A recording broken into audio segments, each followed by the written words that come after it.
Paham ya? Itu dari SMP. Ketika mereka baru belajar untuk cari uang, saya sudah belajar itu ketika SMP. Saya buka usaha rental komik misalnya. Jangan ditiru. Tapi dulu saya buka usaha rental komik. Saya buka usaha kemudian untuk begini dan begitu. Saya beli part-part komputer, saya rakit lalu saya jual. Saya jual jasa untuk nginstal program-program komputer dan segala macam. Ya segala macam yang bisa menghasilkan kita sesuatu, yang mempersiapkan kita untuk menikah. Karena menikah perlu kayak gini. Jadi kalau seandainya antum berbicara, saya sudah siap nikah tapi saya belum punya penghasilan, itu belum siap, Bang. Jelas ya? Jadi ini adalah maksudnya paham tentang kecerdasan agama. Yang kedua adalah kecerdasan emosional. Yang ketiga adalah kecerdasan finansial atau yang bersifat fisik, ragawi. Dan juga dipastikan kita bukan orang-orang yang tidak menjaga diri. Karena penting sekali di dalam pernikahan nanti juga akan dilihat ini orang penyakitan atau tidak, ini orang sehat atau tidak. Lah kenapa? Karena kita jelas tidak mau untuk menjadikan diri kita ini, ya ketika kita menikah, ya kita punya handicap yang harusnya itu bukan datang dari genetika. Karena penyakit itu ya memang ada penyakit keturunan, tapi ada penyakit karena pola hidup. Nah maka pastikan diri kita tuh secara ragawi siap. Nah itu adalah persiapan secara fisik, yaitu adalah harta, ragawi, dan hal-hal yang lain yang berkaitan dengan fisik. Cara merawat tubuh, merawat wajah, mbok ya rambut disisir, mbok ya dikeramas gitu kan ya, mbok ya cari baju, cara penampilan yang bagus. Ini adalah fisiknya. Sebelumnya saya mau lanjut lagi sebentar ya.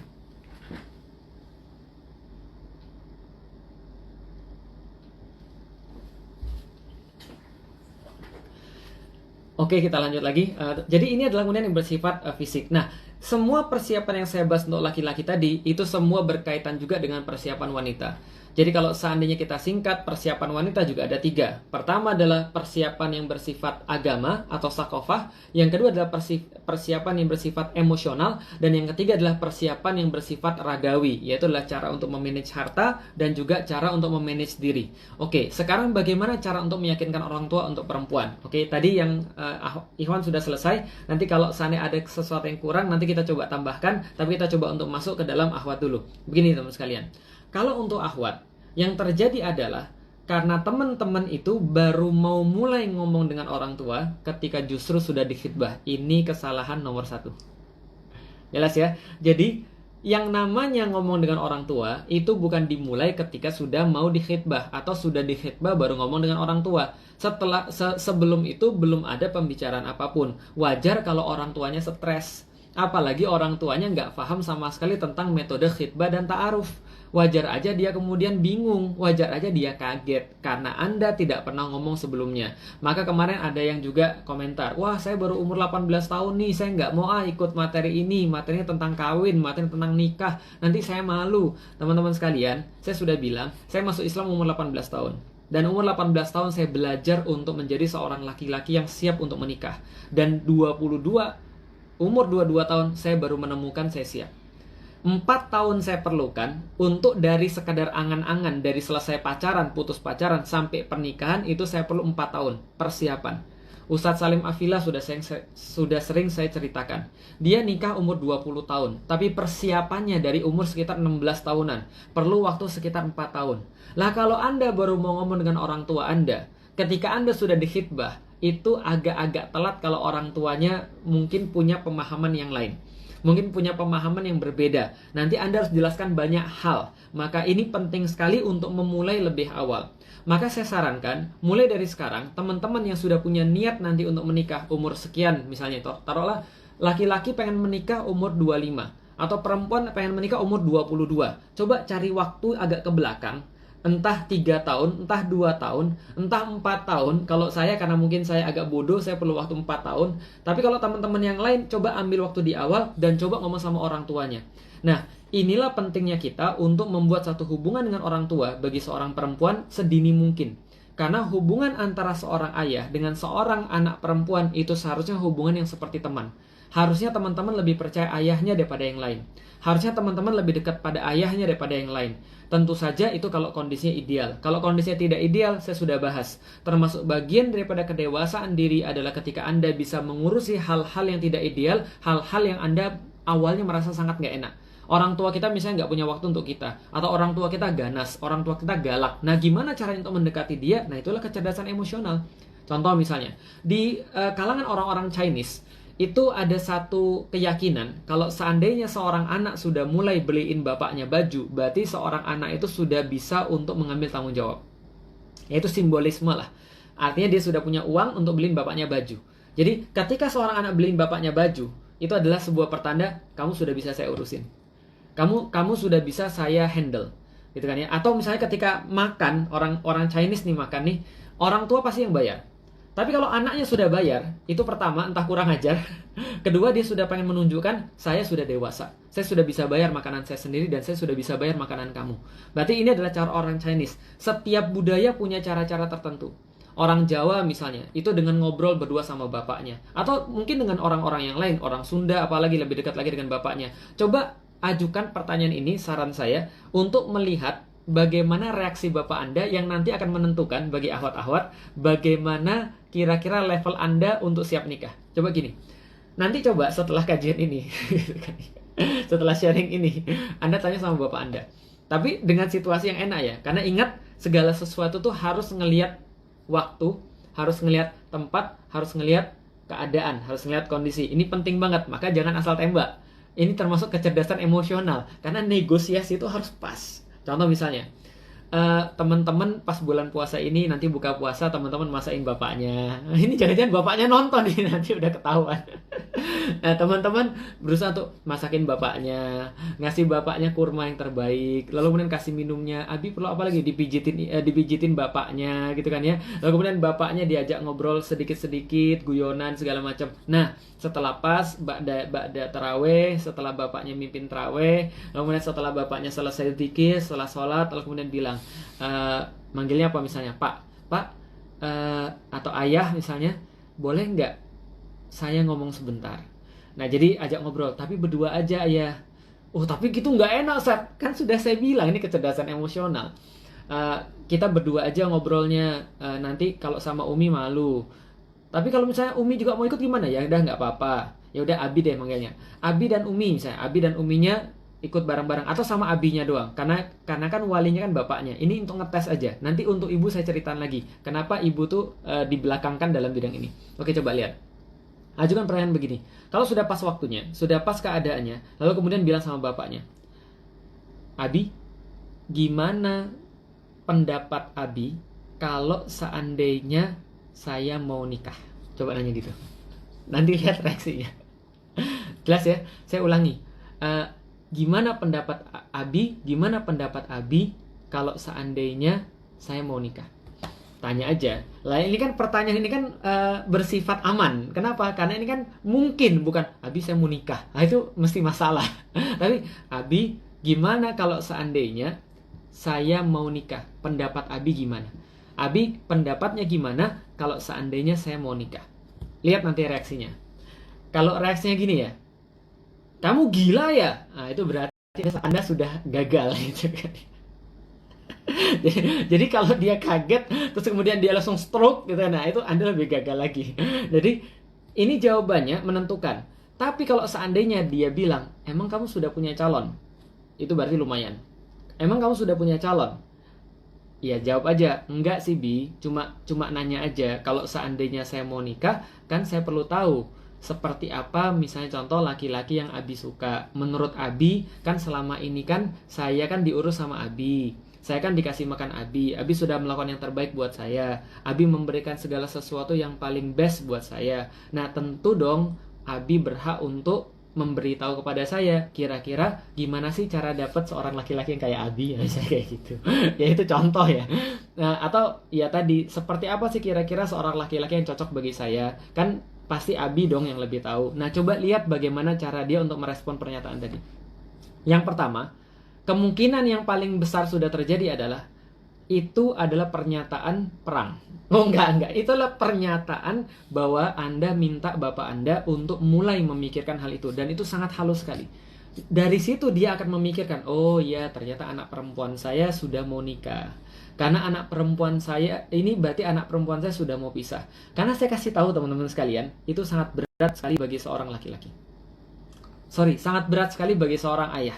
Kenapa? Karena itu mungkin adalah hal yang paling sulit untuk dia lakukan. Serius. Yang sudah saya ceritakan kemarin tentang puisi saya pada anak saya. Saya tulis di bawah situ, di bab puisi itu, saya tulis gini. Saya dulu ketika mau belajar naik mobil, belajar nyetir teman-teman sekalian, waktu itu saya nyetirnya maling-maling. Kenapa? Karena bapak saya nggak pernah boleh saya nyetir. Bapak saya bilang, kamu belum siap, kamu belum siap. Dalam hati saya sudah siap. Dan saya perlu pembuktian aja. Masa saya ambil mobil tetangga untuk pembuktian? Kan nggak mungkin. Maka saya harus pakai mobil. Tapi dia nggak mau ngasih mobil itu. Maka pagi-pagi dia belum bangun, saya ambil mobil itu, saya keluarin. Itu yang pertama. Saya keluarin, saya parkirin mundur supaya nanti tinggal pergi. Saya parkirin mundur, tinggal pergi. Saya parkirin mundur, tinggal pergi. Lama-lama dia diem. Saya tahu ketika dia diem, oh berarti dia mulai agak lumayan. Lalu kemudian saya bawa keliling kompleks. Setelah dia lihat saya bisa, dia baru boleh. Lihat, ini adalah kadang-kadang rasa kasih sayang yang sangat besar dari seorang bapak pada seorang anaknya, dia overprotect. Ini teman-teman perlu tahu dulu, dia overprotect. Nah, maka sama seperti itu, bahkan lebih besar pada anak perempuannya. Saya tulis dalam puisi saya tuh, mungkin suatu saat nanti Alila itu kalau mau nikah, itu mungkin kalau dia sudah marah sama saya, baru kemudian saya mikir, ya ternyata dia udah gede. Ternyata sudah saatnya dia punya kehidupan. Mungkin saya nggak akan pernah memperbolehkan dia karena overprotectnya saya.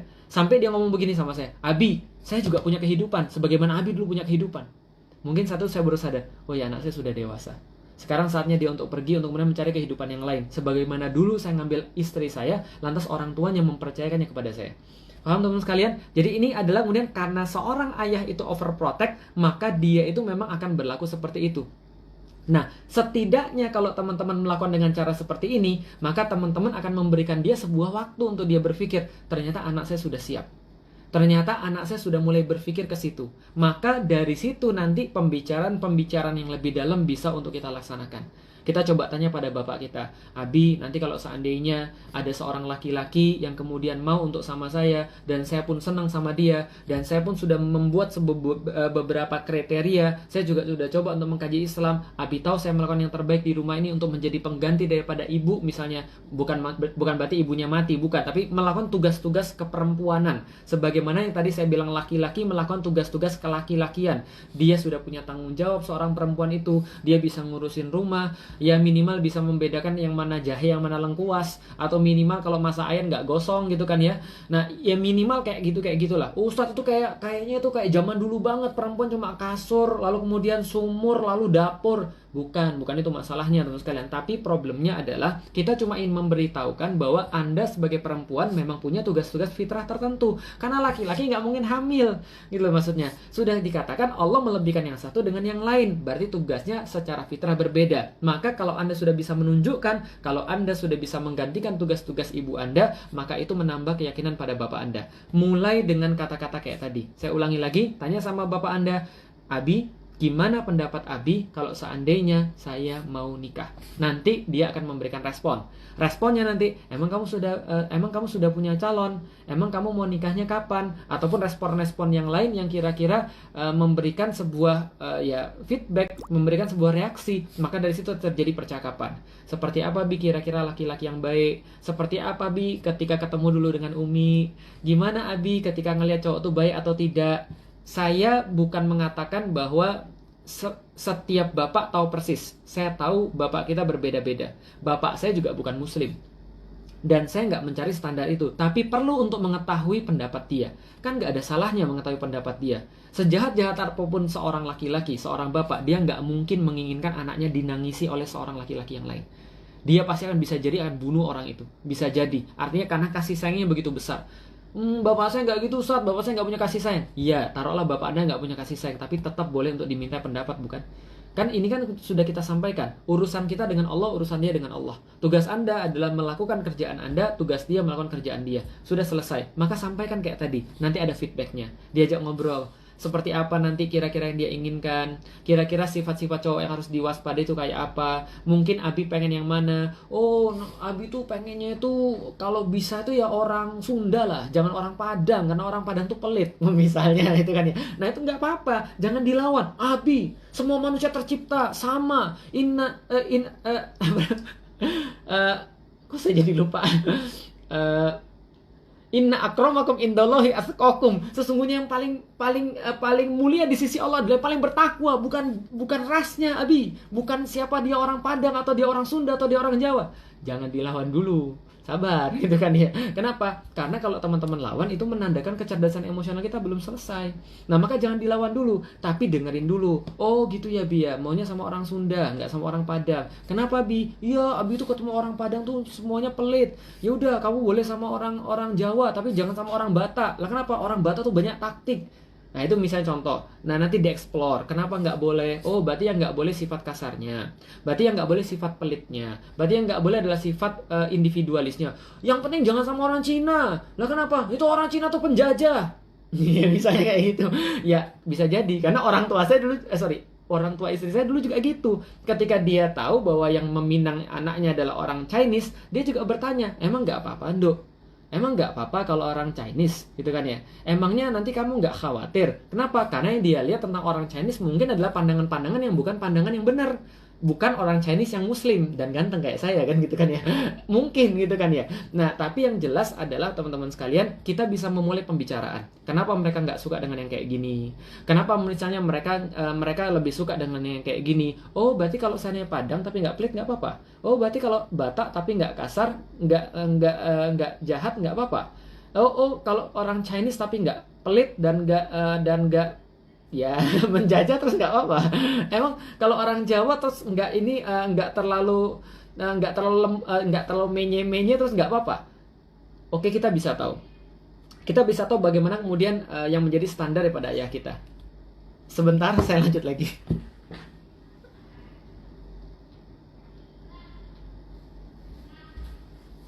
Oke teman-teman sekalian, jadi membuka sebuah pembicaraan itu penting sekali. Nah, di mana fungsinya ibu di sini? Di sini fungsinya ibu. Ibu itu bukan pengambil keputusan. Pengambil keputusannya adalah bapak kita, tapi ibu kita adalah influencer yang sangat unggul. Ibu kita adalah influencer yang sangat ampuh. Kenapa? Karena dalam kasus-kasus banyak kasus-kasus yang saya tangani, itu kebanyakan bapaknya itu baik-baik saja, ibunya yang agak rese. Ya memang perempuan tuh tercipta untuk cerewet. Lah kenapa untuk rese? Rese, cerewet bukan sebuah kekurangan. Kenapa? Overprotect, balik lagi. Nggak ada ibu dan nggak ada ayah yang pengen anaknya jelek. Kalaupun ada ibu kita agak rese dikit, itu bisa jadi karena itulah pemahaman yang dia tahu. Orang Makassar misalnya, bukan orang Makassar, orang Bugis, uang panai tinggi. Orang tua nggak mau melepas kalau misalnya nggak segini. Ya karena itulah persepsi yang mereka dapat. Karena kemuliaan tergantung uang panai. Ya kita nggak bisa nyalain mereka. Dan jangan didebat. Orang tua jangan didebat, tapi coba untuk berikan pengertian dengan cara yang baik. Gimana caranya? Nanti kita bahas pada pertemuan-pertemuan yang selanjutnya. Tapi yang jelas orang tua kita yang perempuan, ibu kita adalah influencer yang sangat luar biasa. Maka setelah ngobrol dengan bapak kita, ambil waktu untuk ngobrol dengan ibu kita. Khusus, Ustadz saya tuh nggak bisa ngobrol dengan ibu saya, Ustadz saya udah nangis duluan. Bagus, nangislah sama dia dan ngomonglah sama dia. Coba kasih tahu sama dia sebagaimana seorang anak kepada ibunya, dari perempuan kepada perempuan.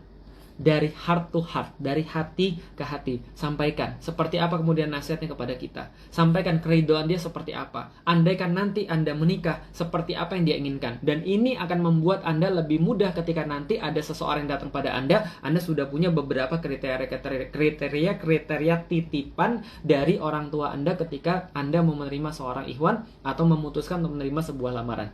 Jadi ini adalah kemudian bagi seorang perempuan. Nah, diawali dengan pertanyaan tadi, dan akhirnya kalau ideal adalah kalau seorang laki-laki meminang seorang perempuan, lalu kemudian dia bilang sama bapaknya, Pak, saya pengen untuk meminang anak Bapak. Bagaimana menurut Bapak? Maka bapaknya akan bilang begini, saya mah terserah sama anak saya saja. Itu keren banget. Kenapa? Itu artinya perempuan itu sudah dipercaya. Perempuan itu sudah mendapatkan trust dari kedua orang tuanya. Karena bapaknya tahu dia sudah mengkaji Islam, dan dia di rumah ketika dia sudah Islami, dia bertambah baik di rumah, bertambah bertanggung jawab, bertambah lembut dengan orang tuanya, bertambah pengurusannya pada keluarganya, bertambah kerennya, maka dia akan merasa anak ini sudah bisa sendiri dan pilihan-pilihannya bukan pilihan-pilihan yang salah. Maka dia akan bilang, saya mah terserah dengan anak saya saja. Itu yang paling keren. Itu goalsnya. Jadi goalsnya seorang perempuan dimulai dari pertanyaan tadi, lalu kemudian diakhiri dengan kata-kata, Ya, saya mah ikut anak saya saja. Dan teman-teman sekalian, yakin kalau Anda benar-benar bisa ngajak ngobrol dengan bapak Anda bisa ngajak ngobrol dengan ibu Anda, dan ini adalah sebuah hal yang harusnya wajar dalam rumah tangga, dalam kehidupan